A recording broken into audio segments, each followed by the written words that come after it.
نحمده ونصلي علی رسولہ الکریم اما بعد۔ آج کل عمومی طور پر جو حالات چل رہے ہیں تو ان حالات کی وجہ سے ہر مسلمان پریشان، تو مسلمانوں کو تسلی دینے کی ضرورت ہے اور ان کو اطمینان دلانے کی ضرورت۔ حضرت مولانا تقی عثمانی صاحب دامت برکاتہ فرماتے ہیں کہ میں ایک مرتبہ پریشان تھا تو حضرت مولانا مسیح اللہ خان صاحب رحمۃ اللہ علیہ، جو حضرت تھانوی رحمۃ اللہ علیہ کے خلیفہ تھے، ان کو میں نے خط لکھا۔ حضرت نے فرمایا کہ مسلمان کو پریشانی سے کیا تعلق، مسلمان کیوں پریشان، مسلمان کبھی پریشان ہے، مسلمان کو کبھی پریشانی نہیں ہونی چاہیے، ایمان کی کمزوری کی وجہ سے وہ پریشان ہے، جو پریشانی ہے اس کا مطلب ہے کہ ایمان کمزور۔ پھر حضرت نے لکھا کہ میرے والد صاحب کا انتقال ہوا تو اس وقت حضرت کی عمر کم تھی، 30-35 سال کی عمر تھی، آج سے کوئی 45 سال پہلے ان کے والد صاحب کا انتقال ہوا۔ اس وقت حضرت کی عمر 80 سال ہے، اس وقت 35 سال ہو۔ بڑا حادثہ،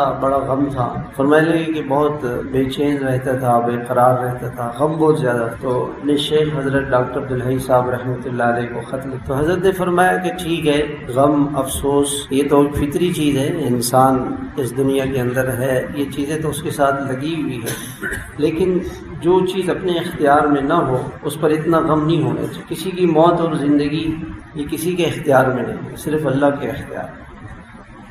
سیلابوں کا آنا، پریشانیوں کا آنا، بیماریوں کا آنا، مصیبتوں کا آنا، تاجروں کو پریشانی ہے، ملازموں کو پریشانی ہے، ہر طبقے میں ہر جگہ پہ پریشانی ہے، تو یہ ساری پریشانیاں غیر اختیاری ہیں اور یہ اللہ کی طرف، انسان کے اختیار میں بس میں کچھ نہیں۔ انسان جتنا بھی پریشان ہو، پریشانی سے کیا ہو۔ حضرت فرمانے لگے کہ مولانا تقی عثمانی صاحب، سن 1971 کا حادثہ ہوا اور پاکستان دو ٹکڑے ہو گئے اور مسلمانوں کی 90,000 کی فوج کو ہندوؤں نے گرفتار کر لیا، ایک بڑی رسوائی ہوئی۔ تو کہتے ہیں ہم سب غمگین تھے، پریشان تھے، اپنے شیخ حضرت ڈاکٹر عبدالحی صاحب رحمۃ اللہ علیہ کی خدمت میں حاضر ہوئے۔ کسی نے کہا حضرت یہ فلاں کی غلطی تھی، کسی نے کہا حضرت فلاں کی غلطی تھی۔ حضرت سنتے رہے۔ تھوڑی دیر کے بعد حضرت نے فرمایا کہ بھائی دیکھو، بات یہ ہے تمہاری ان باتوں سے کیا فائدہ ہوا، جی فلاں کی غلطی ہے، پھر اچھا بتاؤ تو جو مجرم ہے اس کو تم پکڑ سکتے ہو، اس کو سزا دے سکتے۔ ہم سب بیٹھ کے سوچتے رہتے ہیں جی اس نے یہ کیا، اس نے یہ کیا، اس سے یہ ہوا، اس سے یہ ہوا، کہیں ہماری توجہ اس طرف جاتی نہیں کہ سب کچھ اللہ سے ہوا۔ سب کچھ کس نے کیا؟ اللہ، سب اللہ نے۔ اور حضرت فرمانے لگے کہ تم جو حالات پہ تبصرے کرتے رہے، اگر اتنی دیر میں تم دعا کر دے کہ اللہ پاک ان حالات کو ٹھیک کر دے تو ہو سکتا ہے کہ اللہ تعالیٰ تمہاری دعا قبول کر دے۔ مضطر، جب آدمی مجبور ہو نا، اس کی دعا ضرور ہو۔ امن یجیب المضطر اذا دعا، کون ہے جو جب کوئی بے چین ہو، بے قرار ہو، اس کی پکار کو سنتا ہے، وہ کون ہے؟ وہ اللہ ہے۔ امن یجیب المضطر اذا دعا ویکشف السوء، اور کون ہے جو پریشانی کو دور کرتا ہے؟ قل اللہ ینجیکم منہا ومن کل کرب، اللہ ہے جو تمہیں ہر پریشانی سے نجات دیتا ہے، ہر مشکل کا حل اللہ کے پاس، اللہ کے پاس ہر مشکل کا حل۔ وما ذلک علی اللہ بعزیز، اللہ کے لیے کوئی مشکل نہیں۔ سیجعل اللہ بعد عسر یسرا، اللہ تنگی کے بعد آسانی پیدا فرمائیں گے، پریشانی کے بعد اللہ تعالیٰ راحت لائیں گے، پریشان بالکل نہیں ہونے سے۔ قل کل من عند اللہ، آپ ان سے کہہ دیں سب کچھ اللہ کی طرف سے ہے، اللہ کا طے شدہ فیصلہ۔ اتفاق اللہ کی کتاب میں کچھ بھی نہیں ہے، تو سائنس کہتی ہے یہ اتفاق سے ہوگا، اتفاق سے کچھ نہیں ہوا، سب کچھ طے شدہ ہے، جیسے اللہ نے طے کیا تھا ویسے ہی ہوگا، جو اللہ نے طے کیا، جیسے طے کیا ویسے ہوا۔ ایک بزرگ سے میں نے یوں کہا کہ حضرت یہ ہوا، اور ایسے انگلی ایسے کہ یوں ہی لکھا ہوا تھا اور یوں ہی ہو گیا، جیسے لکھا تھا ویسے ہی ہو گیا۔ ہر حال میں انسان اللہ کی تقدیر پر، مومن کے لیے کچھ چیزیں ایسی ہیں جس کا تعلق اس کے دل سے ہے، بے چینی دل پہ آتی ہے، بے قراری دل پہ آتی ہے، اور دل کا اطمینان کس چیز سے ہوگا؟ اللہ کی تقدیر پر راضی رہنے سے ہوگا۔ اس کو تفویض کہتے ہیں، اپنا ہر عمل اللہ کے سپرد کر دینا۔ وَأُفَوِّضُ أَمْرِي إِلَى اللَّهِ إِنَّ اللَّهَ بَصِيرٌ بِالْعِبَادِ، اللہ دیکھ رہا ہے، اللہ کو سب پتہ ہے، میں اپنا ہر معاملہ اللہ کے حوالے کرتا ہوں، اللہ کے حوالے کرتا ہوں، میں نے اللہ کے حوالے کر دیا، اللہ میرا کام بنائے، اللہ کے سوا کوئی میرا کام بنانے والا۔ حدیث میں آتا ہے کہ جب بندہ یہ کہتا ہے فاغفر لی فإنہ لا یغفر الذنوب الا انت، جب آدمی سواری پہ سوار ہونا اس وقت یہ دعا کرنی چاہیے، سبحانک انی ظلمت نفسی فاغفر لی فإنہ لا یغفر الذنوب الا انت۔ پھر اللہ کے نبی نے یہ دعا پڑھی، پھر آپ مسکرائے۔ تو صحابہ نے پوچھا کہ آپ کیوں مسکرائے؟ آپ نے فرمایا کہ اللہ تعالیٰ خوش ہوتے ہیں جب بندہ کہتا ہے نا کہ اللہ کے سوا کوئی نہیں ہے، تو اللہ کہتے ہیں ہاں ہاں میں ہی ہوں، میں ہی ہوں، ایک اللہ ہی ہے اور کوئی نہیں، اللہ کے سوا کوئی نہیں۔ لا ملجأ ولا منجا منک الا الیک، کوئی جائے پناہ نہیں، کوئی نجات دینے والا نہیں، کوئی مشکل کو حل کرنے والا نہیں، صرف اور صرف اللہ ہے۔ تو اللہ کی تقدیر پر راضی رہنا، جو اللہ نے تقدیر میں لکھا ہے وہ ہوگا، اتفاق سے کچھ نہیں ہوگا، ہم کچھ بھی کریں ہوگا وہ جو اللہ چاہے، اور اللہ کی چاہت ہر چیز پر غالب ہے، یہ یقین دل کے اندر اتر رہا ہے کہ اللہ کے ارادے سے ہو رہا ہے، اللہ کے فیصلے سے ہو رہا ہے، ہمارے فیصلوں سے کچھ نہیں ہوگا، ہماری تدبیروں سے کچھ نہیں ہوگا۔ ہاں اس کا یہ مطلب نہیں ہے کہ انسان تدبیر چھوڑ دے، تدبیر ضرور کرے، اور پھر تدبیر پر بھروسہ نہ ہو۔ پریشان کہاں ہوتا ہے؟ جہاں تدبیر خلاف ہو جاتی ہے، تدبیر ہو کر لے اور کام نہ ہو تو پھر پریشان ہوتا ہے۔ تو یقین تدبیر پر نہ ہو، تدبیر تو ہو اللہ کا حکم سمجھ کے، لیکن یقین اللہ کے حکم پر ہو، یقین اللہ کے ارادے پر ہو کہ ہوگا اللہ کے ارادے سے۔ تدبیر پہلے کرے، کسی بھی کام کی تدبیر ضرور کرے۔ جیسے جناب نبی کریم صلی اللہ علیہ وسلم کی خدمت میں ایک شخص آیا اور انہوں نے کہا کہ یا رسول اللہ میں نے اونٹ کھلا چھوڑ دیا، اللہ پہ بھروسہ کیا، تدبیر نہیں کی۔ آپ نے فرمایا اعقل وتوکل، دیکھو تدبیر کرو، اس کو باندھو، پھر اللہ کے اوپر چھوڑ، اس کو باندھ کے اللہ پہ چھوڑ، کھلا نہیں چھوڑ۔ تو تدبیر آدمی کرے، جائز تدبیر، صحیح تدبیر وہ کرے، اور اس تدبیر کے بعد اگر نتیجہ نہیں نکلے تو نتیجہ انسان کے بس میں نہیں، نتیجہ انسان کے بس میں نہیں۔ بعض اوقات اولاد بات نہیں مانتی ہے، بیوی بات نہیں مانتی ہے، بعض اوقات بھائی دشمن بن جاتے ہیں، انسان سوچتا ہے یار میرے بھائی یار اتنے میرے دشمن کیسے ہو گئے یار۔ تو یوسف علیہ السلام تو نبی تھے، نبی سے تو کوئی غلطی نہیں ہوتی ہے نا، تھوڑی سی آواز ذرا تیز کر دو، نبی تو معصوم ہوتا ہے، ان سے تو کوئی غلطی نہیں، پاک نبی، ہر عیب سے پاک صاف معصوم۔ اور چھوٹا بچہ، سارے بھائیوں نے مل کے کیسی اسکیمیں بنائی، ساری اسکیمیں بنائی بھائیوں نے، اور یوسف علیہ السلام نے کوئی بدلہ نہیں لیا۔ یوسف علیہ السلام نے کتنا پیارا جملہ فرمایا کہ میں نے سب کو لا تصریب علیکم اليوم، تم پر کوئی ملامت نہیں، میں تمہیں کوئی تانے نہیں دیتا، قد من اللہ علینا۔ یعنی ساری یوسف علیہ السلام کے بھائیوں نے جو کچھ بھی ان کے ساتھ کیا، قتل کے منصوبے، کنویں میں پھینکا، گھر سے بے گھر معصوم بچہ قتل کے، اور ان کو غلام بنا کے بیچا، پھر بیچارے وہاں گئے، پھر وہاں پہ وہ زلیخا پیچھے پڑ گئی، اس نے جیل پہنچا دیا، معصوم نبی۔ اب لوگ کہیں گے بھائی یوسف علیہ السلام کو محل سے باپ کی نظروں سے اوجھل کر کے کنویں میں پہنچوایا، پھر کنویں سے محل میں پہنچوایا، پھر محل سے جیل میں پہنچایا، پھر یوسف علیہ السلام کا کیا قصور ہے؟ لوگ کہتے ہیں پتہ نہیں ہم سے کیا گناہ ہو گیا۔ یہ نہیں کہنا چاہیے، تقدیر ہے، یہ اللہ کا نظام یوں ہی چلے گا، یہ خدا کا نظام، اس میں انسان کا کوئی دخل نہیں۔ لا يسأل عما يفعل وهم يسألون، اللہ سے کوئی نہیں پوچھ سکتا، ہاں اللہ سب سے پوچھے۔ اللہ حکیم ہے، اور اللہ کے ہر کام میں حکمتیں، لاکھوں حکمتیں، کروڑوں حکمتیں جو ہم سمجھ نہیں سکتے۔ ہماری عقل کیا ہے؟ ایک آدمی تھا، وہ حضرت ڈاکٹر عبدالعزیز صاحب رحمۃ اللہ علیہ کی خدمت میں حاضر ہوا، اور ڈاکٹر صاحب سے کہنے کا ڈاکٹر صاحب یہ جو شریعت کی بات ہے نا یہ میرے عقل میں نہیں آتی، میری عقل میں اس کا قائل نہیں ہوں، میرے مائنڈ میں یہ چیز نہیں آتی، میرا مائنڈ ایسے قبول نہیں کرتا، میرے سمجھ میں نہیں آتی۔ تو حضرت چائے پی رہے تھے اور سامنے میز رکھی ہوئی تھی، تو حضرت ایسے دیکھنے لگے، تو اس نے کہا حضرت اب کیا دیکھ رہے ہیں؟ کہ میں دیکھ رہا ہوں کہ یہ میز اس چائے کے پیالے میں کیسے آ جائے۔ انہوں نے کہا حضرت اتنی بڑی میز ہے، وہ چائے کے پیالے میں کیسے آئے گی؟ اچھا نہیں آ سکتی؟ کہ نہیں آ سکتی۔ کہا اتنے بڑے اللہ، اتنی بڑی اس کی شریعت، اس کا دین، اس کا قرآن، اس کا اسلام، وہ اتنی چھوٹی سی عقل میں کیسے آ سکتا ہے یار؟ اتنی سی تو عقل ہے، اور اللہ کتنے بڑے ہیں، کب سے ہیں، کب تک رہیں گے؟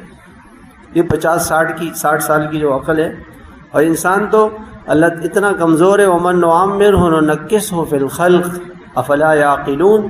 اللہ تعالیٰ کہتے ہیں تمہیں اتنی سمجھ نہیں ہے کہ جب انسان کو ہم بناتے ہیں کچھ عرصے کے بعد وہ بوڑھا ہو جاتا ہے، کہتے ہیں پھر یادداشت بھول جاتا ہے، کیا اپنی چیز رکھی ہوئی بھول جاتا ہے، کہاں رکھی ہے، کیا ہوا۔ انسان کی عقل تو یوں ہے۔ اللہ تعالیٰ فرماتے ہیں ان الانسان خلق ہلوعا، انسان بڑا بے صبر ہے، اذا مسہ الشر جزوعا، جب کوئی پریشانی آ جاتی کہتے ہیں ہائے اللہ میں مارا گیا، کچھ بھی نہیں ہے، کہاں سے ہوگا، کیسے ہوگا۔ وَإِذَا مَسَّهُ الْخَيْرُ مَنُوعًا، اور جب اللہ فرماتے ہیں ہم اپنی رحمتیں کھول دیتے ہیں تو پھر دیتا نہیں ہے، خدا کے نام پہ لوٹاتا نہیں۔ تو انسان بے صبر ہے،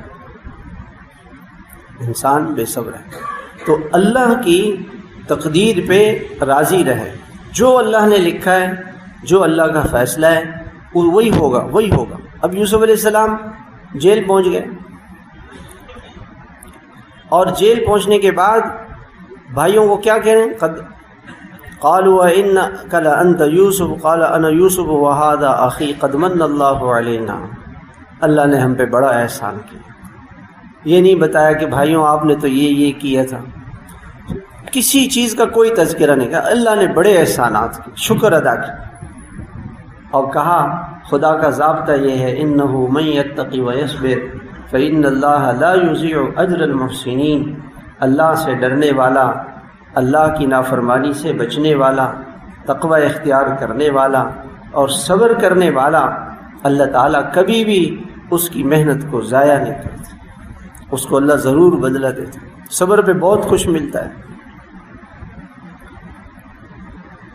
بیوی نہیں مان رہی یہ بات، بیوی بات نہیں مان رہی۔ ضرب اللہ مثلا للذین کفروا امرأۃ نوح وامرأۃ لوط، دو بڑے بڑے نبی گزرے، حضرت نوح علیہ السلام، حضرت لوط علیہ السلام۔ 950 سال تک جس نبی نے اپنی بیوی کو سمجھایا ہوگا، 950 سال تک، کہ میری بیوی تو مانتی ہی نہیں ہے، ہم نے کیا سمجھایا؟ تو 950 سال سمجھانے کے بعد بھی نہیں مانی۔ ہم نہیں سمجھا سکتے کسی کو، باپ نہیں مان رہا، بیٹا نہیں مان رہا، نوح علیہ السلام کا بیٹا نہیں مان رہا، بیٹے نے بات نہیں مانی، حضرت ابراہیم علیہ السلام کے باپ نے بات نہیں مانی۔ آپ صلی اللہ علیہ وسلم سے بڑھ کر کوئی شفیق ہوگا؟ ماں باپ کہتے ہیں ہم اپنی اولاد کے لیے اتنی دعائیں کرتے ہیں، اتنی دعائیں کرتے ہیں، کیوں بس اللہ تعالیٰ کیوں نہیں قبول کرتے؟ کیوں نہیں کہنا چاہیے؟ اللہ کے نبی نے کتنی دعائیں مانگی۔ جب ابو طالب کا انتقال ہوا تو اللہ کے نبی نے کہا کہ جب تک اللہ مجھے منع نہیں کریں گے میں پھر بھی ان کے لیے دعا کرتا رہوں گا، یہاں تک کہ قرآن کی آیت آ گئی ما کان للنبی والذین آمنوا یستغفروا للمشرکین ولو کانوا اولی قربى من بعد ما تبین لهم انهم اصحاب الجحیم۔ کوئی کسی کافر کے لیے دعا نہیں کر سکتا، کافر کے لیے دعا نہیں کر سکتا۔ کیا اللہ کے نبی نے اپنے چچا کے لیے دعائیں کی ہوں گی، کتنی منت خوشامد کی ہوگی، لیکن چچا نے نہیں مانی۔ اللہ اللہ ہے، اللہ اللہ ہے، اللہ کی بڑی قدرت ہے۔ انک لا تہدی من احببت، اے نبی جی جو آپ جسے پسند کرے اسے ہدایت ملے ایسا نہیں ہوگا، ولکن اللہ یہدی من یشاء، اللہ جس کو چاہیں گے اس کو ہدایت ملے۔ یہ سب اللہ کے فیصلے اللہ اپنی قدرت سے کرتے ہیں۔ تو تفویض اللہ کی تقدیر پر راضی رہنا، خوش رہنا۔ حضرت ذوالنون مصری رحمۃ اللہ علیہ سے کسی نے پوچھا حضرت آپ کا کیا حال ہے؟ میں تو بڑے مذہول ہوں۔ کیسے حضرت؟ کہ ہر کام دنیا میں جو بھی ہو رہا ہے میری مرضی سے ہو رہا ہے، کہ جو اللہ پاک نے کسی نبی کو ایسا نہیں بنایا کہ نبی کی مرضی سے کوئی کام ہو۔ احد میں صحابہ شہید ہو رہے ہیں، اللہ کے نبی زخمی ہو رہے ہیں، کوئی اللہ کے نبی نے یہ چاہا تھا کہ میں زخمی ہو جاؤں؟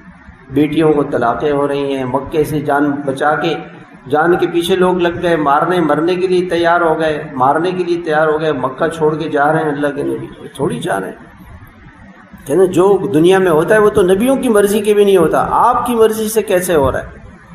کہنے لگے میں تو غلام ہوں، میں نے اپنی ساری مرضی چھوڑ دی اور اپنے آقا کی مرضی کو اپنی مرضی بنا دی۔ ہاں جیویں مولا دی مرضی۔ حضرت دین پوری رحمۃ اللہ علیہ کا مقولہ تھا، جیویں مولا دی مرضی، اپنی سرائکی زبان میں، ملتانی زبان میں، جیسے رب دی مرضی۔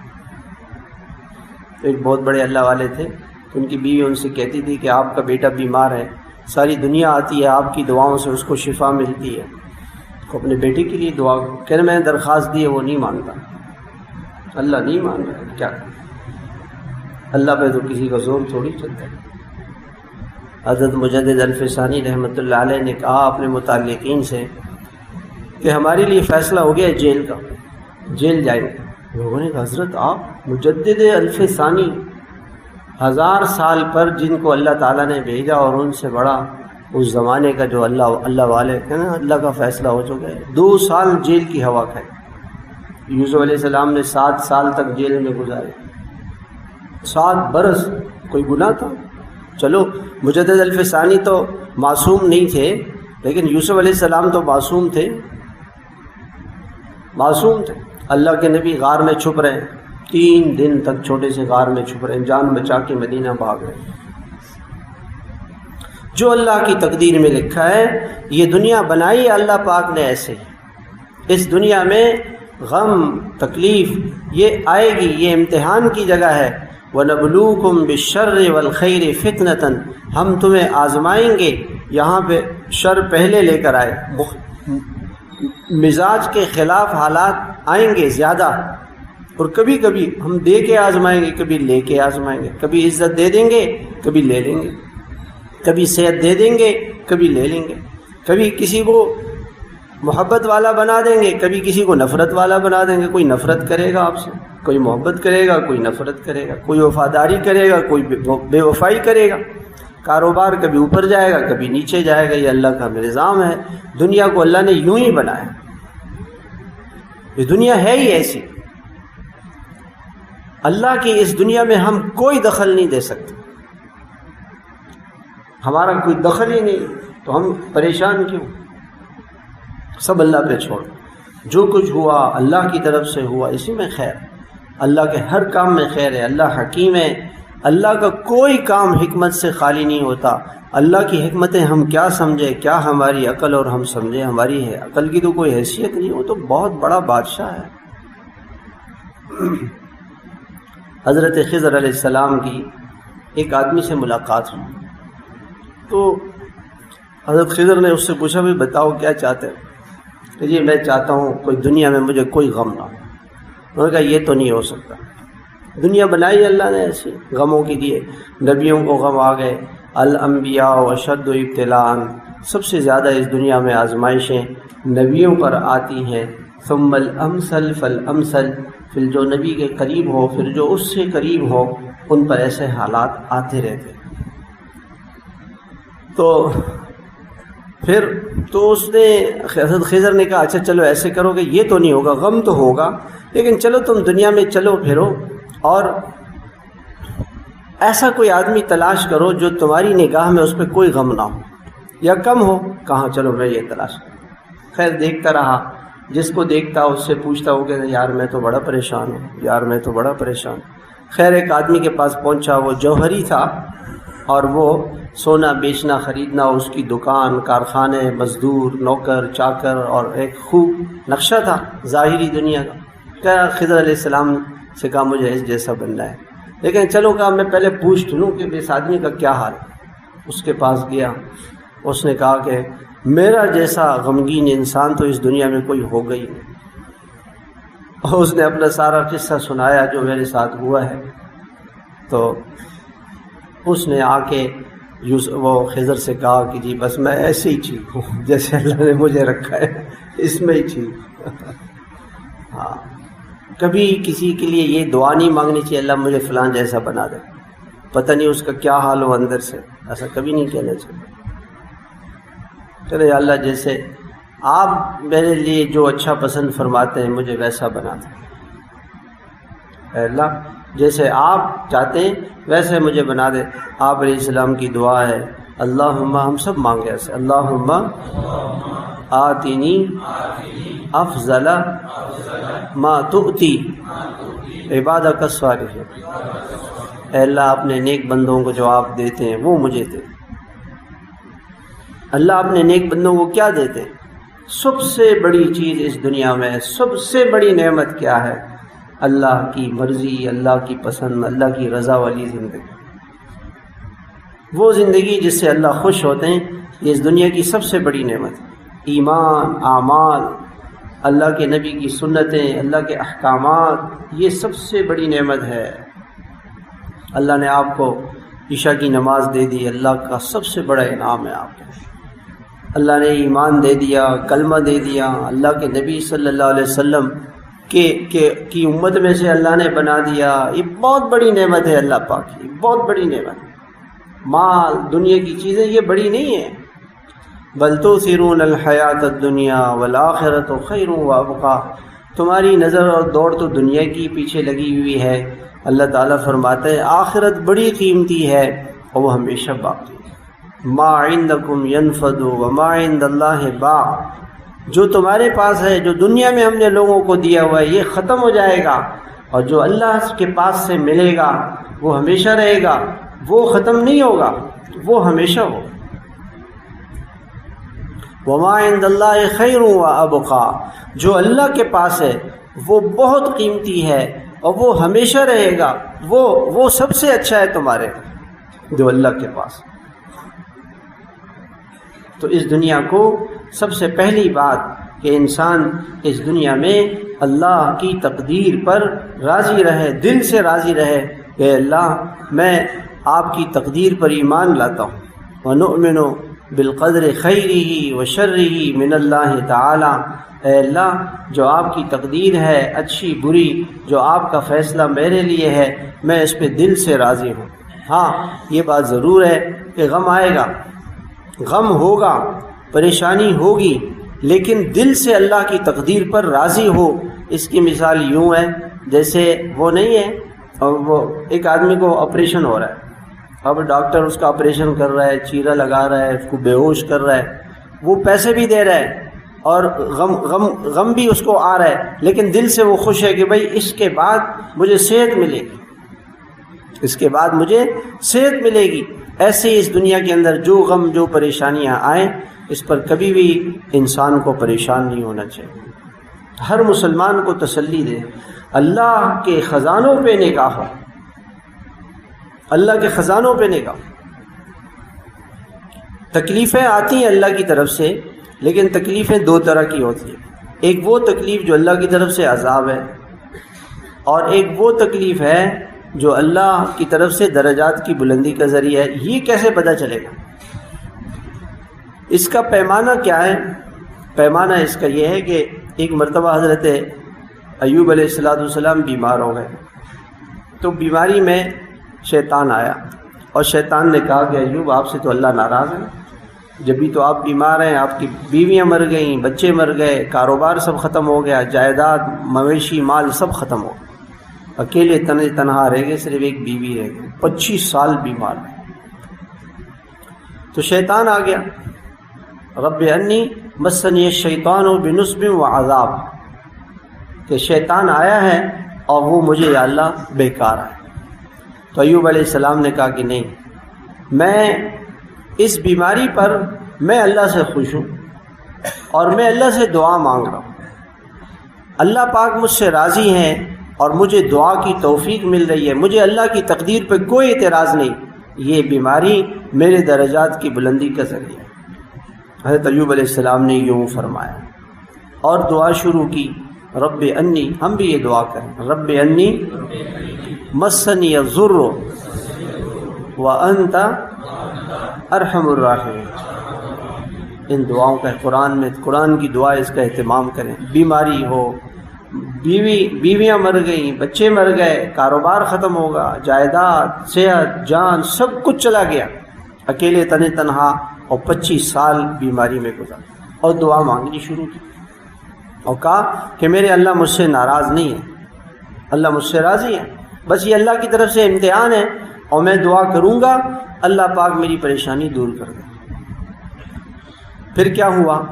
اللہ تعالیٰ کی رحمت کو جوش آیا، اور اللہ پاک نے حضرت ایوب علیہ السلام سے کہا کہ یہ پانی کا چشمہ ہے، اس پانی کے، وہاں ہم گئے ترکی میں، تو ترکی میں وہ ہمیں ایک مسجد میں لے گئے، وہاں پہ ایک چشمہ تھا، ان لوگوں نے کہا کہ یہ وہ چشمہ ہے جہاں ایوب علیہ السلام نے اس کا پانی پیا تھا اور غسل کیا تھا، اس چشمے کا ہم نے پانی بھی پیا۔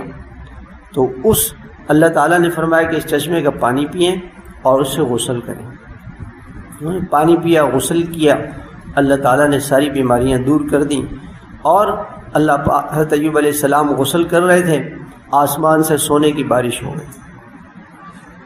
اللہ پاک چاہیں تو بارش بھی اللہ کے خزانوں سے آتی ہے، اور آسمان سے سونا بھی اللہ کے خزانوں سے آتا ہے۔ بھئی زمین میں سونا کس نے رکھا ہے؟ اللہ نے رکھا۔ اللہ چاہے تو آسمان میں رکھے، اللہ کی مرضی ہے۔ اللہ پاک نے اونٹنی سے اونٹنی کو پیدا کیا، اور چٹان سے بھی اونٹنی کو پیدا کیا۔ اللہ تو ہر چیز پہ قادر ہے۔ اللہ کی قدرت سب سے بڑی ہے، خدا کا نظام سب سے بڑا ہے۔ سونے کی بارش ہو گئی۔ اللہ تعالیٰ فرماتے ہیں کہ فاستجبنا لہ، اس دعا کے بعد ہم نے حضرت ایوب علیہ السلام کی دعا کو سنا، ان کی دعا کو قبول کیا۔ فکشفنا ما بہ من ضر، ان کی بیماری کو، پریشانی کو، تکلیف کو دور کیا۔ وآتیناہ اہلہ ومثلہم معہم، اور جتنی ان کی اولاد تھی اس نے دگنی کر دی، اور بیویاں دے دی، اور مال دے دیا۔ اللہ تعالیٰ فرماتے ہیں ہم نے ان کو دگنا کر کے دیا۔ جو اللہ آج اس نے جتنا دیا ہے اس سے دگنا کر کے دے دے۔ اللہ کے خزانوں میں کوئی کمی نہیں ہے۔ تو خدا کی رحمت کو سوچیں، کبھی بھی پریشان نہ ہو۔ ہاں، پریشانی اس کی ہے کہ تکلیف آ گئی اور گناہوں میں مگن ہے، اور کہہ رہے کہ جی اللہ کو والعیاذ باللہ میں ہی ملا تھا، اور میں ہی ایسا ہوں، اور ہم ہی ایسے ہیں، اور ہم تو یہ شکوہ کر رہا ہے، نہ نماز پڑھ رہا ہے، نہ اللہ کی طرف رجوع کر رہا ہے، نہ توبہ کر رہا ہے، نہ استغفار کر رہا ہے، تو یہ گناہوں کی سزا ہے۔ پریشانی کے بعد پھر بھی گناہوں میں لگا ہوا ہے تو یہ اللہ کی طرف سے سزا ہے۔ اور اگر پریشانی آ گئی اور پریشانی آنے کے بعد اللہ کی طرف رجوع بڑھ گیا، دعا کر رہا ہے، اچھا اب پریشانی کی وجہ سے دعا کر رہا ہے، تو کبھی تو کیا ہوگا کہ اللہ تعالیٰ اس کی دعا کو قبول فرما لیں گے، اور کبھی اس کی پریشانی کو دور کر دیں گے۔ دعا کی، پریشانی دور ہو گئی، کبھی ایسا ہوگا کہ دعا پہ پریشانی دور نہیں ہوگی، یہ بھی اللہ کی طرف سے ہے۔ حدیث پاک کے اندر آتا ہے کہ اذا حب اللہ قوما صب علیہم البلاء صبا، جب اللہ تعالیٰ کسی سے محبت فرماتے ہیں تو اللہ تعالیٰ اس پر بلائے مصیبتیں لاتے ہیں۔ یہ خدا کا نظام ہے۔ فطرت کا قانون کیا ہے؟ کہتے ہیں جی لوگ میرے پیچھے لگے ہوئے ہیں، نفرت کر رہے ہیں، پریشان کر رہے ہیں، ہر طرح سے مجھے نیچے کر کے دکھانے میں لگے ہوئے ہیں۔ کہتے ہیں فطرت کا قانون یہ ہے، جو درخت جتنا میٹھا ہوتا ہے اتنی اس کو زیادہ پتھر مارے جاتے ہیں۔ سب سے زیادہ میٹھا درخت کون سا ہے؟ آم کا۔ اور سب سے زیادہ پتھر کس کو پڑ دے؟ آم کو پڑ دے۔ کیکر کے درخت کو پتھر نہیں پڑتے، آم کے درخت کو، بادام کے درخت کو، اور جو ہے جامن کے درخت کو، جس کے اندر جتنی مٹھاس ہوگی اتنی اس کو لوگ اتنی اس کو برا بلا کریں، اس کی پرواہ نہیں کریں۔ حضرت امام ابو حنیفہ رحمۃ اللہ علیہ کا انتقال ہوا تو علامہ ابن عبد البر نے قصہ لکھا ہے کہ کسی اللہ والے نے ان کو خواب میں دیکھا تو پوچھا حضرت سے کہ حضرت کیا معاملہ رہا؟ اللہ نے تو آپ کو بڑا علم دیا تھا، آپ نے بڑی علم کی خدمت کی. فرمانے لگے کہ علم پر تو کچھ نہیں کہا گیا، لیکن اللہ تعالیٰ نے اس وجہ سے مغفرت کر دی کہ لوگ بہت سی ایسی باتیں کہتے تھے جس کا نہ مجھے پتہ تھا نہ اللہ کو پتہ تھا.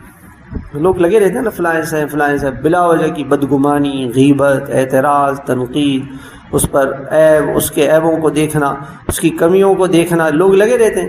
کہتے ہیں اس وجہ سے اللہ نے مجھے معاف کر دیا. تو یہ پریشانیاں جیل میں ڈال دیا، بادشاہ نے جیل میں ڈالا. بادشاہ نے کہا ہم آپ کو چیف جسٹس بناتے ہیں. کہا میں نہیں بن سکتا، چونکہ میں آپ کے چیف جسٹس بنوں گا تو آپ کہیں گے کہ میری مرضی کے فیصلے کرو، میں تو نہیں کروں گا. تو بادشاہ نے کہا ہم آپ کو جیل میں ڈالیں گے. کہ وہ آپ کا کام ہے. جیل میں ڈال کے سختی کی، پھر بھی نہیں مانے، زہر دے کے شہید ہو گئے، جان چلی گئی. لیکن جو تقدیر میں تھا وہ لکھا ہوا تھا. آج تک اللہ نے عزت دے دی اور آخرت میں بھی پار ہو گئے. تو کبھی بھی پریشان نہیں ہونا چاہیے. جو اللہ نے تقدیر میں جب انسان ایک آدمی دعا مانگ رہا ہے، میں یہ عرض کر رہا تھا کہ دعا مانگ رہا ہے اور پریشانی دور نہیں ہو رہی ہے. حدیث میں ایک واقعہ آتا ہے کہ اللہ تعالیٰ نے 2 فرشتوں کو بلایا اور ان سے کہا کہ فلاں کافر مر رہا ہے اور اس کی تمنا ہے کہ میں مچھلی کھا لوں، تو ایک مچھلی لے جاؤ اس کے گھر کے حوض میں ڈال دو. اور دوسرے سے کہا کہ فلاں مسلمان مر رہا ہے، اس کے گھر میں وہ زیتون کا تیل کھانا چاہتا ہے، وہاں جا کے زیتون کا تیل گرا دو. تو یہ فرشتہ گیا، اس نے زیتون کا تیل گرا دیا، اور وہ جو کافر کا فرشتہ تھا اس نے جا کے کافر کو مچھلی کھلا دی. ابھی دونوں فرشتے اللہ کے پاس آئے کہ اللہ یہ کیا بات ہے، کافر کی تو خواہش آپ نے پوری کر دی اور مسلمان کی خواہش نہیں پوری.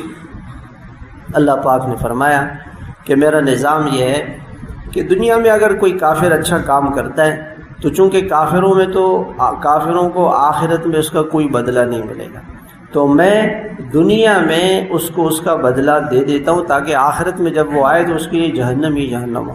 تو اس کافر کی ساری نیکیوں کا بدلہ میں نے ان کو دے دیا. ایک نیکی رہ گئی تھی اس لیے اس کا بدلہ میں نے اس کو دے دیا، مچھلی کھلا دی، اس کی خواہش پوری کر دی. اور اس مسلمان کو کے لیے میں نے جنت میں ایک اعلیٰ مرتبے کا سوچا تھا کہ میں نے یہ ارادہ کیا کہ اس کو یہ مرتبہ دوں، مگر یہ اپنی نیکی سے وہاں نہیں پہنچا. تو اس کو موت کے وقت ایک غم اور پریشانی کے ساتھ میں دنیا سے لے گیا، اور اس غم کی وجہ سے میں نے اس کو وہ مقام دے دیا جب اس نے صبر کیا. حدیث میں آتا ہے کہ اللہ کا نیک بندہ جب کہتا ہے اللہ اللہ، تو اللہ تعالیٰ فرشتے سے کہتے ہیں اس کی نہ سنو، اس کو کہنے دو اللہ اللہ، مانگتا رہے میرے سے، مجھ سے مانگتا رہے، مجھ سے کہتا رہے، مجھے اس کی آواز پیاری لگے. اور جب کوئی اللہ کا نافرمان اللہ سے مانگتا ہے تو اللہ تعالیٰ فرشتوں سے کہتے اس کو دے دو، اس کو فارغ کرو، یا ہم اس کی آواز نہیں سننا چاہتے. تو جب کوئی آدمی اس پر تکلیف آئے اور پریشانی آئے، بلا آئے، مصیبت آئے، کوئی چیز ایسی جو اس کے مزاج کے خلاف ہے اور وہ دعا مانگے اور وہ قبول نہ ہو، تو شیطان مایوس کرتا ہے، انسان مایوس کرتا ہے. شیطان کا کام یا تو آدمی اس کو نڈر اور بے باک بنا دیتا ہے، جی کچھ نہیں ہوتا، سب ٹھیک ہے، سارے گناہ کرو، اور یا اس کو مایوس کرتا ہے اللہ کی رحمت سے. تو حدیث تو علماء فرماتے ہیں کہ کبھی کبھار اللہ تعالیٰ اس کی دعا کو نہیں قبول کرتے، مومن کی دعا پریشانی میں نہیں قبول کرتے، اور اس پریشانی پر صبر پر انعام بھی دیتے ہیں، اور اس دعا پر بھی اجر ملے گا. یہ دعا خالی نہیں جائے گی. پریشانی آ گئی، اب دعا مانگ رہے، پریشانی دور نہیں ہو رہی ہے، تو پریشانی پر صبر، اور اس صبر پر انعام ملے گا، بڑے بڑے انعامات ملیں گے، اور اس دعا پر بھی اللہ کے خزانوں سے ملے گا. اللہ کے خزانے تو بھرے پڑے. انما یوفی الصابرون اجرہم بغیر حساب. اللہ تعالیٰ آخرت میں سب سے زیادہ صبر کرنے والوں کو دیں گے.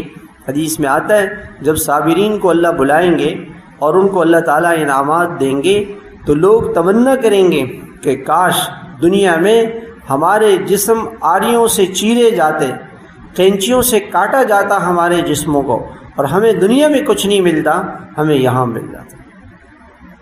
اللہ والوں نے تو دنیا کے لیے دعا ہی نہیں مانگی۔ امام بخاری رحمۃ اللہ علیہ کا قصہ تو میں نے آپ کو سنایا تھا نا۔ امام بخاری رحمۃ اللہ علیہ نے 6 سال ماں سے دور رہ کر، باپ تو تھے نہیں، 14,000 کلومیٹر کا سفر کر کے بخاری شریف حدیثیں پڑھی استادوں سے، اور 16 برس میں اس کو لکھا، 22 سال لگے۔ اس کے بعد جو دعا مانگے قبول، تو اللہ تعالیٰ سے یوں کہنے لگے کہ اللہ، ہم نے آپ کی رضا کی خاطر جو دنیا میں مشقتیں اٹھائی تھیں، وہ اس لیے کہ ہمیں اس کا بدلہ آخرت میں مل جائے۔ وہ بڑے سمجھدار لوگ، بڑے عقل مند لوگ تھے کہ آخرت میں ہمیں اس کا بدلہ ملے، دنیا میں ہم یہ بدلہ بھی نہیں چاہتے کہ آپ ہماری دعائیں دنیا کے لیے قبول کریں۔ اللہ، آج کے بعد سے میں اپنی دنیا کے لیے کوئی دعا نہیں مانگوں گا، اور ساری دعائیں آخرت کے لیے مانگوں گا۔ دنیا میں اگر ملتا تو کتنا ملتا بھائی، کتنے سال ملتا۔ بڑے عقل مند لوگ۔ حدیث میں آتا ہے کہ دنیا میں ایک آدمی ہے اور وہ غریب ہے اور پریشان ہے، بیمار ہے، تکلیفوں میں، اور ایک آدمی ایسا ہے جس کی ساری خوشیاں اس کو دنیا میں مل رہی ہیں، اور دین میں دونوں برابر ہیں، دونوں دین میں برابر ہیں۔ جتنا دین اس کے پاس ہے اتنا دین اس کے پاس ہے۔ عام طور سے جب انسان کے پاس مال، دنیا کا عہدہ منصب آتا ہے تو یہ اللہ کو بھول جاتا ہے، لیکن خیر یہ غریب اور یہ مالدار دونوں برابر ہیں۔ تو جب یہ آخرت میں جائیں گے تو اللہ تعالیٰ اس مالدار، اس غریب مسلمان کو، اس بیمار تکلیف والے مسلمان کو 500 سال پہلے جنت میں داخل کرے، اور یہ 500 سال تک قیامت کے میدان میں رہے گا۔ 50,000 سال کا ایک دن ہے، اس میں 500 سال تک۔ اب آپ فیصلہ کریں کہ مالدار نے دنیا میں کتنے مزے کیے ہوں گے، 20 30 40 50 60 سال بس، اس کے بعد تو ختم، پھر تو کچھ نہیں ہے مزے۔ اگر 80 سال عمر ہے تو 20 سال تو بچپن میں گزر گئے نا، 60 سال تک چلو مزے کیے ہوں گے، اور وہ دنیا کے غم، پریشانیاں، مصیبتیں، بلائیں، آفتیں الگ۔ اور اس غریب نے اور اس پریشان حال مسلمان نے جنت میں کتنے مزے کیے اس سے پہلے؟ 500 سال۔ تو مزوں میں کون رہا بھائی؟ وہ غریب رہا، غریب مزوں میں، غریب مزوں میں۔ ہاں، صحابہ کرام کی ایسی تربیت اللہ کے نبی علیہ الصلاۃ والسلام نے کی۔ ایک مرتبہ حضرات صحابہ کرام آپ صلی اللہ علیہ وسلم کی خدمت میں حاضر ہوئے اور عرض کیا کہ یا رسول اللہ، یہ جو مالدار صحابہ ہیں یہ ہم سے جنت کی دوڑ میں آگے بڑھ گئے۔ کیسے؟ یا رسول اللہ، ہم بھی روزے رکھتے ہیں، یہ بھی رکھتے ہیں، ہم بھی نماز پڑھتے ہیں، نفلیں پڑھتے ہیں، قرآن پڑھتے ہیں، یہ بھی، لیکن ان کو اللہ نے مال دیا ہے، حج کرتے ہیں، زکوٰۃ دیتے ہیں، اور صدقہ و خیرات کرتے ہیں، جہاد کرتے ہیں، جہاد میں سامان لوگوں کو دیتے ہیں، یہ ہمارے پاس نہیں ہے، ان کی آخرت میں ہم سے آگے بڑھ گئے۔ یہ نہیں کہا کہ یا رسول اللہ آپ یہ دعا کریں کہ ہمارے پاس بھی یہ دنیا آ جائے۔ وہ سمجھدار لوگ تھے۔ آپ آج اللہ کے نبی آج ہوتے نا، ہم آپ سے کیا درخواست کرتے کہ یا رسول اللہ ہمیں ایسا اتنا بڑا گھر چاہیے، ایسی گاڑیاں چاہیے، ایسے مزے چاہیے۔ اس لیے اللہ کے نبی ہمارے زمانے میں نہیں آئے، صحابہ کے زمانے میں اس لیے آئے۔ ہم تو اللہ معاف فرمائے اپنے گناہوں کی خواہشیں اللہ کے نبی کے سامنے رکھتے کہ یا رسول اللہ، ایک لڑکا عمرے کے لیے جا رہا تھا، میں نے کہا کیوں جا رہے ہو؟ کہ وہ میری گرل فرینڈ جو ہے نا اس کے لیے دعا کروں گا کہ اس سے میری شادی ہو جائے، عمرے کے لیے جا رہا ہوں، اس مسجد میں بیٹھ کے اس نے، ہماری تو ایسی الٹی سیدھی خواہش ہے۔ تو اللہ کے نبی نے، صحابہ نے نہیں، یہ نہیں کہا کہ ہمیں اس جیسا مال چاہیے، کہ یا رسول اللہ یہ وہ عقل مند لوگ تھے، یہ آخرت کے بڑے درجے ان کو ملیں گے، ہم وہاں ان سے پیچھے نہ رہ جائیں، یہ سوچ تھی ان کی۔ تو اللہ کے نبی نے فرمایا کہ میں تمہیں ایک عمل بتاتا ہوں۔ وہ فرمانے لگے کہ اگر ہر نماز کے بعد تم 33 مرتبہ سبحان اللہ پڑھو، 33 مرتبہ الحمدللہ، اور 33 مرتبہ والی کی روایت میں 34 مرتبہ اللہ اکبر کہو گے، تو جو لوگ تم سے آگے بڑھ چکے ہیں جنت کی دوڑ میں، تم وہاں تک پہنچ جاؤ گے، اور تمہارے بعد جو تمہارے پیچھے ہیں وہ تم تک کبھی نہیں پہنچ سکیں گے، اور تم امت کے بہترین انسان ہو جاؤ گے، اللہ کے نزدیک سب سے اچھے انسان ہو جاؤ گے۔ اور دوسری حدیث میں آتا ہے کہ آپ نے فرمایا کہ شیطان عمل نہیں کرنے دے گا۔ میں سوچوں نا، میں اور ہم سب سوچیں کہ آج 5 نمازیں ہوئی ہیں، کس نماز کے بعد ہم نے یہ تسبیحات پڑھی؟ ایسی بھاگ دوڑ لگی ہوئی ہے کہ سب سے زیادہ نمازی اس وقت آتے ہیں جب امام نماز شروع کرتے اور سلام ابھی پھیرا ہی نہیں ہوتا امام صاحب نے، لوگ اٹھنا شروع۔ اور شاہ صاحب مجھ سے کہتے تھے مولانا یہ لوگ آپ تو دوسری طرف سلام نہیں پھیرتے، یہ لوگ پہلے سے روانہ ہو جاتے۔ کہتے ہیں مولانا جمعے کے دن ہفتے میں ایک دن آتے ہیں، 2 منٹ کی دعا میں نہیں بیٹھتے، وہ بیچارے اندر سے گڑتے تھے۔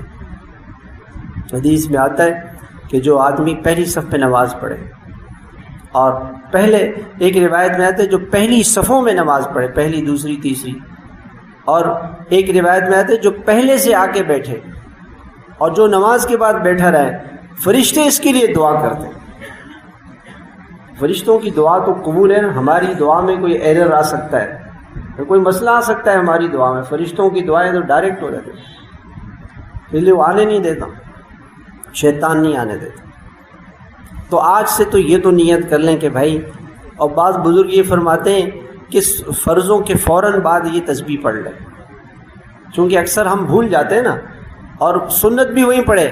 سنت تو سنت یہ ہے کہ سنت گھر پہ جا کے پڑھے، لیکن میرا جیسا گھر جائے گا تو یہ بھول جائے گا کہ سنت نہیں پڑھی ہے، اس لیے مسجد میں پڑھے، وہیں پڑھے۔ جیسی فرض نماز ختم ہو 33 مرتبہ سبحان اللہ۔ لوگ وظیفوں کے پیچھے لگے ہوئے ہیں کہ حضرت کوئی وظیفہ بتا دیں۔ سب سے بڑے امام، سب سے بڑے عامل جناب نبی کریم صلی اللہ علیہ وسلم، کتنا بڑا وظیفہ ہو، کتنا آسان، 2 منٹ بھی نہیں لگتے اس میں۔ 33 مرتبہ سبحان اللہ، 33 مرتبہ الحمدللہ، اور 33 مرتبہ اللہ اکبر پڑھیں۔ آپ سے آگے کوئی نہیں پڑھ سکتا آخرت میں۔ صحابہ ایسے تھے، آخرت کی دوڑ میں لگے ہوئے۔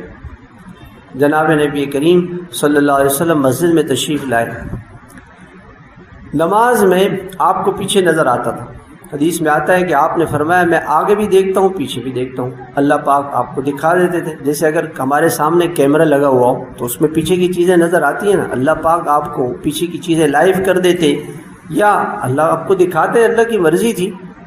تو آپ علیہ الصلوۃ والسلام جب نماز ختم فرماتے تو پہلی صف صحابہ کی وہ بھوک کی وجہ سے گر جاتی تھی، اصحاب صفہ، ایسی بھوک۔ ہماری کسی مسجد میں کوئی آدمی بھوک سے گرا ہے اور ہم پریشان، اور اللہ ایک چادر، صرف ایک صحابی فرماتے ہیں میں نے دیکھا 70 صحابہ کے پاس ایک چادر، قمیص نہیں ایک چادر، اور وہ چادر کو ایسے ایک دوسرے کے اوٹ میں بیٹھے ہوئے ہیں، چادر اتنی چھوٹی کہ مشکل سے ناف سے لے کر کے اور ٹخنوں تک کا حصہ چھپ جائے، تو وہ اور ایسے چادر کو پکڑا ہوا ہے کہ سطر نہ کھل جائے، ایک دوسرے کے اوٹ کر کے بیٹھے ہوئے ہیں۔ اور اللہ کے نبی سے یہ نہیں کہا کہ یا رسول اللہ دعا کرے نا ہماری غربت دور ہو جائے، یہ کوئی مسئلہ ہی نہیں تھا ان کے سامنے۔ ایسا ہماری کسی مسجد میں ہم نے دیکھا کہ ایک آدمی صرف ایک چادر میں بیٹھا ہوا، دیکھا ہم نے دیکھا۔ حضرت عائشہ رضی اللہ تعالیٰ عنہ کی حدیث ہے بخاری شریف میں، وہ فرماتے ہیں میرے پاس ایک قمیص تھی، ان کی ایک خادمہ تھی، تو اس کو انہوں نے ایک کپڑا پہنایا، اس نے کہا یہ کیسا کپڑا ہے؟ تو عائشہ نے کہا کہ کیسے نخرے کرتی ہے، میرے پاس حضور صلی اللہ علیہ وسلم کے زمانے میں ایک قمیص تھی، اور مدینے کی 100 بچیوں کی شادی اس ایک قمیص میں ہوئی، جس بچی کو دلہن بننا ہوتا اس کے پاس نئے کپڑے نہیں، وہ میری قمیص لے جاتی ادھار اور لے جا کر کے وہ پہنتی، اس میں اس کو دلہن بنایا جاتا، جب دلہن بننے کے کچھ عرصے کے بعد وہ واپس لے آتی، پھر میں رکھ لیتی۔ 100 بچیوں کی شادی ہوئی ایک قمیص میں، ایک قمیص میں۔ یہ حال تھا مدینہ منورہ کا۔ میں سوچنے لگا ایسا کوئی محلہ ہوگا؟ تو ہم کہتے ہیں جی ہمارے پاس تو کچھ بھی نہیں، سب کچھ اللہ پاک نے دیا۔ حضرت عائشہ رضی اللہ تعالیٰ عنہ فرماتی ہیں جناب نبی کریم صلی اللہ علیہ وسلم نے 2 دن مسلسل پیٹ بھر کے کھانا نہیں کھایا، ایک دن پیٹ بھر کے کھا لیتے، دوسرا دن نہیں ملتا۔ 2 دن مسلسل، آج پیٹ بھر کے کھانا کھایا، اگلے دن پیٹ ہی نہیں بھرا، پیٹ ہی نہیں بھرا۔ حضرت عائشہ رضی اللہ تعالیٰ عنہ سے کسی نے کہا حضور کی زندگی کیسے تھی؟ کہ بیٹا رأینا الہلال ثم الہلال ثم الہلال وما اوقد نار فی ابیات رسول اللہ صلی اللہ علیہ وسلم۔ آپ علیہ السلام کے 9 گھر تھے، 9 گھر، اور ایک چاند دیکھتے، دوسرا چاند دیکھتے، تیسرا چاند دیکھتے، اور 2 مہینے گزر جاتے اور ہمارے گھر میں چولہا نہیں جلتا تھا، چولہا۔ شاگرد نے پوچھا اماں جان پھر کرتے کیا تھے؟ کہنا یہ کہ پانی کھجور۔ ہمارے گھروں میں سے کوئی گھر ہے جس میں 2 مہینے پانی اور کھجور پہ گزارا ہو؟ ایسا ہی کوئی گھر ہے جس میں چولہا 3 دن میں تو 30 مرتبہ چولہا جلتا ہے؟ 30 مرتبہ خیر نہیں، لیکن سارا دن چولہا ہی جلا رہتا ہے۔ صبح فجر سے پہلے چائے، ناشتے سے پہلے چائے، پھر ناشتہ، پھر 10 بجے کچھ اور، پھر ظہر کا کھانا، پھر عصر میں چائے، پھر عشاء، پھر سونے سے پہلے دن میں تو کتنے مرتبہ ہمارا دسترخوان لگتا ہے۔ اور اللہ کے نبی علیہ السلام کے گھر میں 2 مہینے چولہا ہی نہیں جلا۔ تو اللہ نے ہمیں بہت کچھ دیا ہے میرے بھائی۔ اللہ تعالیٰ کی تقدیر پر راضی رہیں، خوش رہیں کہ اللہ نے بہت کچھ دیا، سب کچھ دیا۔ صحابہ کی زندگی کو دیکھیں، ایک صحابی فرماتے ہیں کہ ہمارے کھانے کو کچھ نہیں ملتا تھا تو ہم پتے کھاتے تھے، پتے کا، پھر کا ایسے ہمارا قضائے حاجت ایسے ہوتی تھی جیسے بکریوں کی مینگنیاں، پتے کھاتے تھے۔ ہم میں سے کوئی ہے جس نے پتے کھا کے گزارا کیا ہو؟ پتے کھاتے تھے۔ تو میرے محترم بھائیوں، اللہ نے ہمیں بہت نعمتیں دی ہیں، لوگوں کو مایوسی سے نکالیں، خدا کے خزانے بھرے پڑے ہیں۔ اللہ آج چاہے تو سونا برسا دے، ہاں اللہ کے خزانے بھرے پڑے ہیں۔ اللہ سے اللہ کی رحمت مانگے، اللہ کا فضل مانگے، بار بار ہر وقت دعاؤں میں لگا رہیں، اور جب بھی کوئی پریشانی آئے، پریشانی کے وقت میں دعا قبول ہوتی ہے۔ فوراً کہہ گئے اللہ میں بے آسرا ہوں، میں بے سہارا ہوں، تیرے سہارے کی ضرورت ہے۔ اللہ تیرے سوا کوئی نہیں ہے، میرا کوئی ہے ہی نہیں، ہمارا کون ہے؟ صرف اللہ ہے، اللہ ہی اللہ ہے ہمارا، اور کوئی نہیں، صرف ایک اللہ ہے۔ اللہ سے یوں ہی کہہ گئے اللہ میرا کوئی نہیں ہے، میرے ساتھ کوئی نہیں، اور تیرے خزانے بھرے پڑے ہیں اللہ۔ تیرے خزانوں میں یہودیوں نے کہا تھا کہ ید اللہ مغلولہ، کہ اللہ پاک نے فرمایا، اللہ کے نبی نے فرمایا من ذا الذی یقرض اللہ قرضا حسنا، کون ہے جو اللہ کے نام پہ خرچ کرے؟ یہودیوں نے کہا خدا کے ہاتھ بند ہو گئے، اللہ کے ہاتھ خزانے خالی ہو گئے۔ یہودیوں نے کہا، اللہ بہت ناراض ہوئے، غلت ایدیہم ولعنوا بما قالوا، یہ ملعون ہے اور یہ بخیل ہے۔ بل یداہ مبسوطتان، اللہ تعالیٰ کے دونوں ہاتھ کھلے پڑے ہیں، اور حدیث میں آتا ہے ید اللہ ملآ، اللہ کا خزانہ بھرا پڑا ہے، لا یغیضھا نفقۃ، خرچ کرنے سے کم نہیں ہوتا، سحاء اللیل والنہار، دن رات اللہ کے خزانوں سے بہہ بہہ کے آ رہا ہے۔ ساری دنیا کی فیکٹریاں مل کے، ساری دنیا کی سائنس مل کے ایک آم کا دانہ نہیں بنا سکتی، ایک گندم کا، ایک چاول کا، ایک دال کا، ایک مکئی کا، ایک جو کا دانہ نہیں بنا سکتی، اور اللہ کے خزانے بھرے پڑے، اللہ کے خزانے بھرے پڑے۔ خدا کی خزانوں کو، اللہ کی رحمت کو سوچے اور کبھی نا امید نہ ہو۔ مسلمانوں کو نا امیدی سے نکالیں کہ اللہ بڑے، اللہ کے خزانے بڑے، اللہ کی نعمتوں کا شکر ادا کرے، اللہ کی تقدیر پر راضی رہے، اللہ سے خوش رہے، قناعت اختیار کرے، صبر کرے۔ صبر کی جنت بڑی ہے، اللہ پہ کوئی اعتراض نہیں، تو کریں گے نا انشاءاللہ۔ ہاں، اللہ ہم سب کو عمل کی توفیق عطا فرمائے۔